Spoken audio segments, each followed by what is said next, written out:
julgamento da chapa Dilma Temer no TSE começa nesta terça-feira. A ação acusa a chapa de abuso de poder político e econômico. Michel Temer pode perder o mandato? Dilma Rousseff pode se tornar inelegível? Os advogados de Temer correm para colocar toda a culpa sobre Rousseff e isentar o, até então, candidato a vice-presidente, na época, nas eleições. Esse e outros assuntos da esfera política e jurídica nós vamos discutir a partir de agora. Vamos conversar com o professor Benedito, cientista político, Benedito Tadeu César, que está aqui com a gente. A gente receberia o professor Preza, o professor Cláudio Preza, mas infelizmente não vai comparecer. Mas vamos nessa missão difícil, porque a pauta é longa, Benedito. Seja bem-vindo de volta. Vamos lá, Vamos começar, então, pelo mais recente. Dilma Temer, TSE, né? Dá para acreditar que Michel Temer não sabia das doações irregulares na campanha e que apenas Dilma sabia, ou quem estava responsável pela campanha, né? Obviamente, conversava com, acredito eu, com o candidato a presidente, ou presidenta, como ela gostava de ser chamada, e o vice-presidente. Ambos são os cabeças da chapa, né? Olha, bom, primeiro, muito bom estar aqui de volta, né? Faz tempo que a gente não conversa, desde o ano passado. Né? Verdade. É sempre muito bom estar aqui nessa casa, estar com vocês, estar com a equipe toda do programa, que eu acho que é um programa muito importante, porque discute as coisas a partir da aldeia, né? A partir da onde a gente está. Eu acho que isso é muito importante. Às vezes a gente pensar só o mundo, mas sem estar com o pé no chão é complicado. Às vezes vem de cima para baixo também, né? Aqui, né? Estou falando de norte e sul, no caso, né? Então a gente poder dar o nosso ponto de vista. Exatamente. Né? Bom, primeira coisa, se o Temer sabia ou não sabia, né? Eu vou dizer o seguinte, todo político, né, sabe que as suas campanhas são feitas com recursos não muito lícitos. Tá? O famoso caixa 2. Tá? Não existe nenhuma campanha no Brasil que tenha sido feita desde a redemocratização, não porque não existisse corrupção antes, é porque não existia campanha, mas desde a redemocratização que tenha sido feita sem a utilização de recursos de caixa 2. Uhum. Tá? Isso não sou eu que estou dizendo, isso As delações confirmam pois é, isso. tá? Então, essa alegação, de que o vice-presidente, hoje na presidência, não sabia, que recursos que possam vir de caixa 2 não estejam que ele fosse inocente contra isso é um certo escárnio. Né? Como me parece que é escárnio a tentativa de separar as duas prestações de conta. Tá? Essa é a estratégia utilizada pela defesa do atual presidente Temer.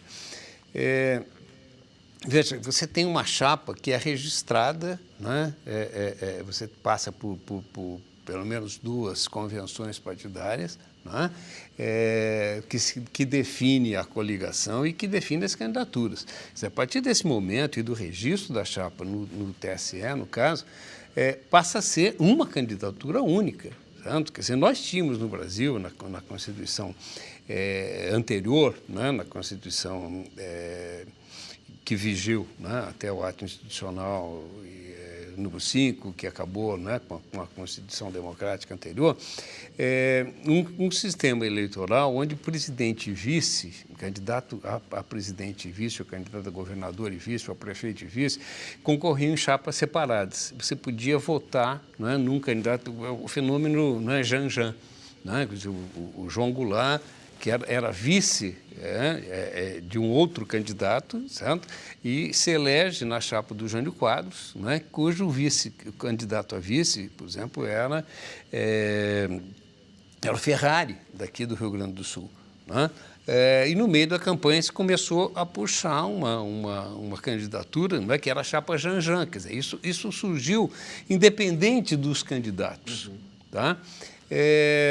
Então, o Jânio Quadros foi eleito presidente e o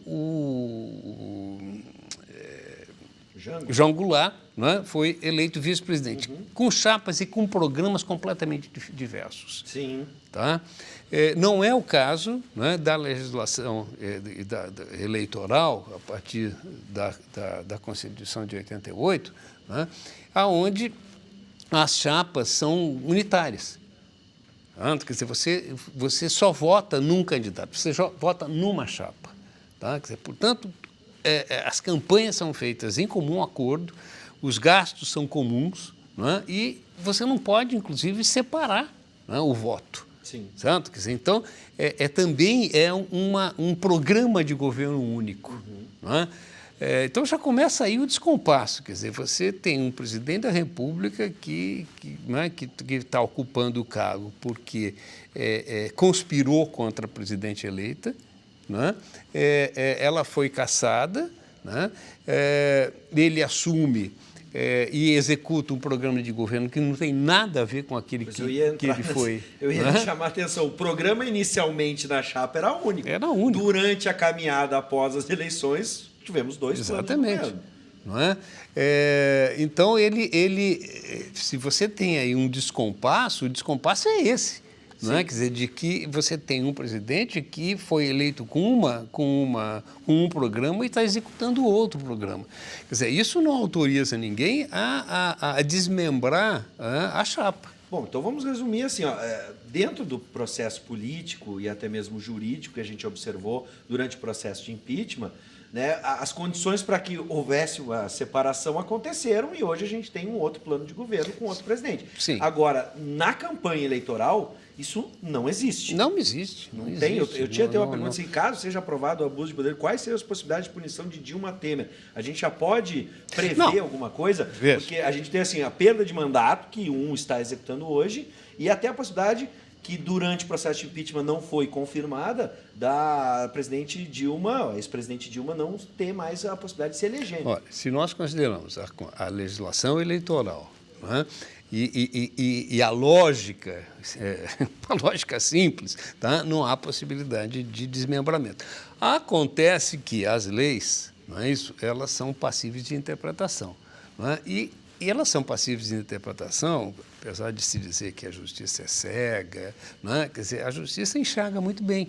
E ela enxerga muito bem na direção do poder que lhe interessa num determinado momento. Não é? Quer dizer, o que nós estamos vendo, infelizmente, no Brasil, é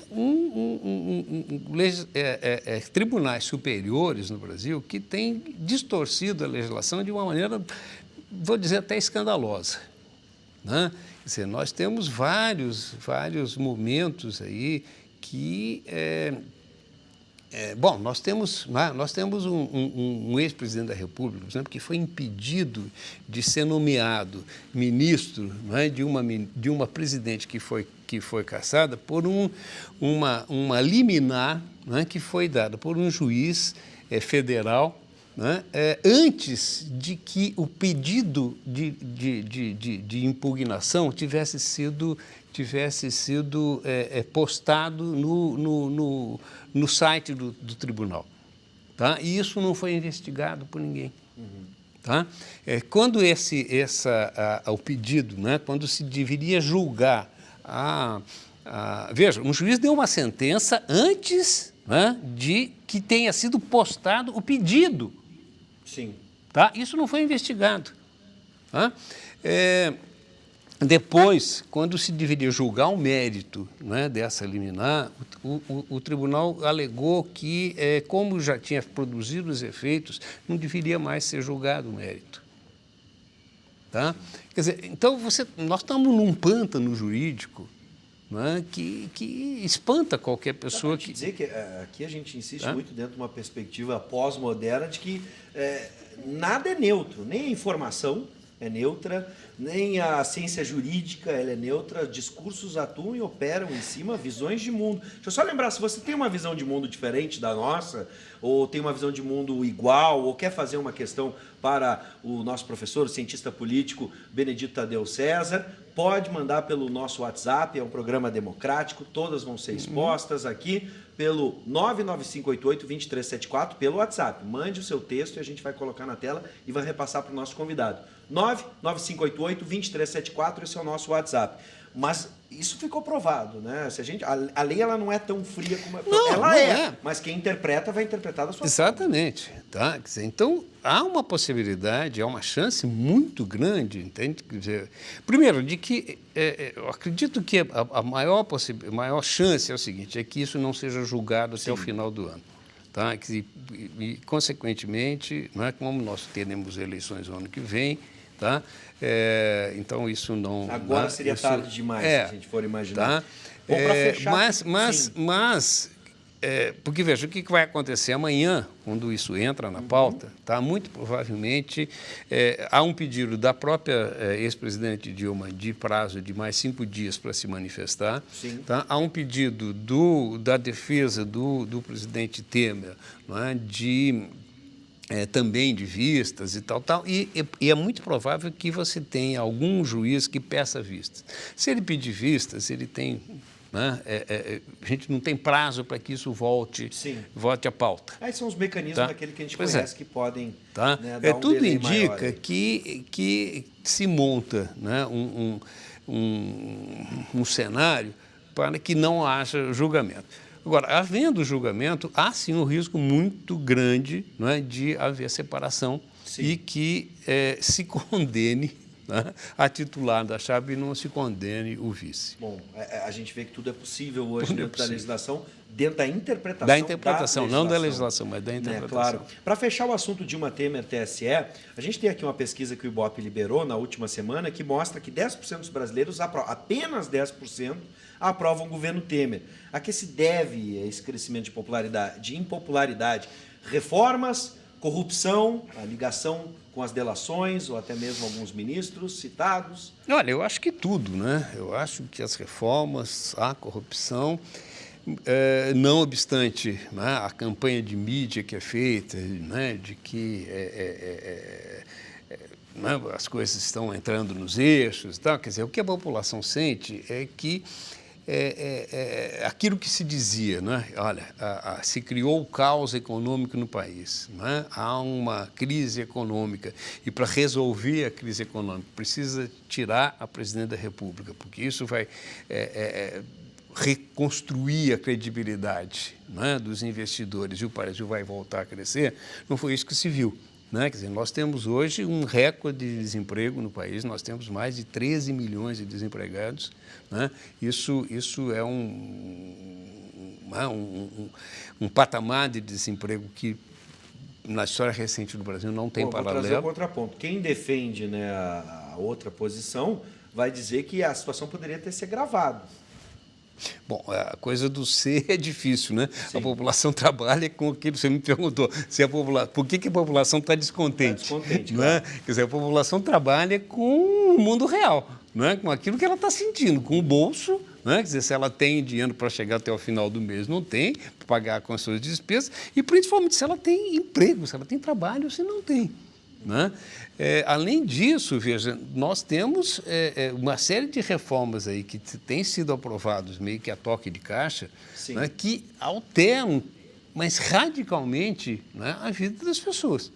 Tá? Quer dizer, você tem a aprovação e já sancionada pelo presidente da República da precarização irrestrita do trabalho. Né? Quer dizer, hoje qualquer empresa vai poder transferir, né, a sua massa, a sua atividade fim, não, a contratação dos seus trabalhadores, inclusive no serviço público, para empresas terceirizadas. Sim. Quer dizer, todos os dados que se tem é o seguinte: você tem o salário dos trabalhadores terceirizados é mais baixo, né, do que dos trabalhadores fixos.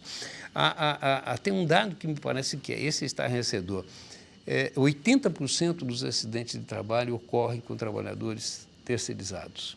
tá? A cada 10 acidentes de trabalho, 8 ocorrem com Benedito, tá? eu vou pedir Então, pra, isso claro, impacta a população. Eu vou pedir para a gente avançar, porque nós já temos uma questão, preciso fechar e entrar no Cunha. A gente já fez um debate sobre terceirização, se você quer ver ponto e contraponto dessa discussão, hoje aqui a gente está falando com o professor Benedito, cientista político, mas temos essa discussão aqui, esse debate está disponível no nosso canal do YouTube, da Ubra TV, assista, ali a gente tem quem defende e quem ataca a terceirização. Bom, o Felipe de Cachoeirinha ele diz o seguinte: se Temer sair da presidência antes das eleições do ano que vem, quem assumirá a presidência? Claro, uma questão especificamente para o doutor, ou melhor, professor Cláudio Preza, que infelizmente não pôde comparecer hoje, mas repasso. É possível respondê-la, professor? Não, a legislação, a linha de sucessão é a seguinte, quer dizer, é o presidente da Câmara, tá? Se o presidente da Câmara não pode assumir, é o presidente do Senado, e se o presidente do Senado não pode assumir, no caso, a presidenta, né, ela não gosta de ser chamada de presidenta, a presidente do STF. Sim. Tá? Que, no caso da presidente, né, do STF, ela tem que convocar eleições em 60 dias. 60 dias, umas novas eleições para presidente. A gente está falando agora, vamos falar de Eduardo Cunha. E aí tem uma questão, ele está falando como no Brasil as coisas acontecem de acordo com a vontade de quem está com o poder na mão. A condenação de Eduardo Cunha aconteceu no final de semana passado. O juiz Sérgio Moro, em tempo recorde, deu a sentença de 15 anos de prisão. O que chama a atenção, no primeiro momento, é essa velocidade que o judiciário teve, que para muitos deve ser celebrada, afinal de contas, um corrupto provado, né, comprovadamente, foi para a cadeia. Ou Não. vai? Isso, né, de você ter uma celeridade nas decisões judiciais, isso é muito louvável. Claro. Né? Quer dizer, nós temos um judiciário que é muito lento, muito moroso. Tá? Agora, moroso sem nenhum trocadilho. Eu não tinha me ligado. Mas foi sem querer. Tá certo. Agora, no caso do Moro, não, ele é muito rápido, inclusive. Né? E veja, no caso específico, a defesa, né, do Cunha, tá, apresentada, né, ali, tinha 200 e tantas páginas. Tá? O juiz Sérgio Moro deu o despacho da sentença dele em um tempo recorde, tá? Quer dizer, mesmo que ele fizesse leitura dinâmica, ele não teria condições de ler, né, a defesa. O que deixa, né, qualquer pessoa minimamente informada é muito preocupado, tá? Quer dizer, veja, se por um lado a gente, né, se regozija com o fato de que corruptos sejam condenados, quer dizer, por outro lado, a gente tem que ter uma preocupação muito grande com o cumprimento, né, dos procedimentos processuais e dos direitos, né, individuais. Porque, veja, se você condena, né, alguém que, vamos dizer, que a opinião pública entende que ele é condenado, não é? Que ele é corrupto, que ele deve ser condenado e tal. Quer dizer, você não pode condenar ninguém pelo fato de que a opinião pública acha que ele cometeu um crime. Eu vou acrescentar essa frase para a sua análise, professor, é o seguinte, ó. Frases de Cunha, tá? Uma das frases dele em relação a Moro foi o seguinte: esse juiz não tem condição de julgar qualquer ação contra mim pela sua parcialidade e motivação política. Essas aspas foram divulgadas, então, pela Folha Press.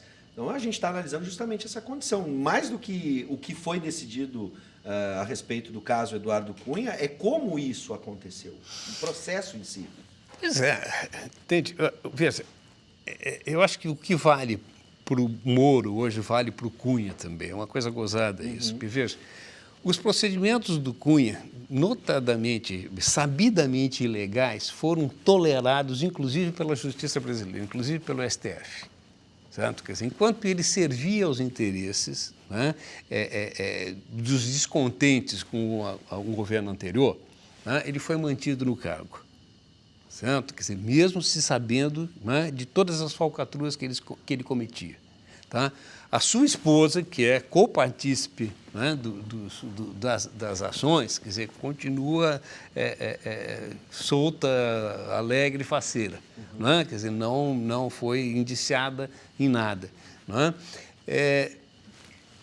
O Moro tem cometido arbitrariedades, né, que não são restritas ao caso Eduardo Cunha, né? Quer dizer, elas são notórias, né, em a condição coercitiva. Todo mundo sabe que condição coercitiva só pode ser utilizada quando a pessoa é intimada e não comparece, né, e tem sido utilizado de maneira sistemática, quer dizer, não se intima ninguém, se vai lá e se prende, na verdade, as pessoas, se conduz, né, coercitivamente. Isso é quase um sequestro.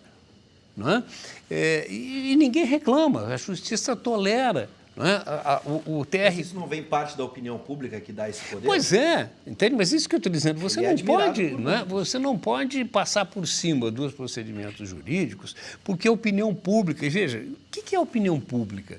Não é? Quer dizer, essa opinião pública não é uma coisa que brota assim, porque de repente as pessoas passam a ter consciência. As pessoas passam a ter consciência das coisas a partir das informações que elas recebem.